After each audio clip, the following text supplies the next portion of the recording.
Ada yang tanya, dalam cerita ni saya nangis betul-betul ke ataupun nangis main-main, nangis buat-buat, nangis tipu-tipu kan? Actually, sepanjang kebanyakan scene dalam cerita ni, kalau korang tengok kerusi kosong ni yang dah keluar ni, banyak scene daripada mula sampai hujung tu banyak scene saya menangis, dan kebanyakan scene tu memang saya menangis betul-betul. Kalau pakai aimo dia setakat basah je lah kan, tapi mata tak merah.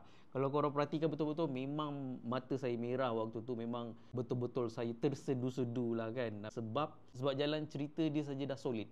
Jalan cerita dia dah solid, memang mudah untuk gambarkan. Cuma saya tak nak bagi spoiler pada korang yang belum tengok kan. Dan banyak plot twist dekat dalam cerita ni yang memang orang tak boleh jangkakan ending dia macam mana. Orang biasa ending klise, ending macam gini kan. Ending dia ada plot twist.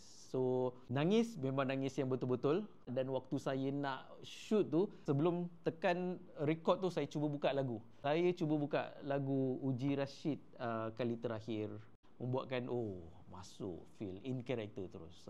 Nangis yang betul-betul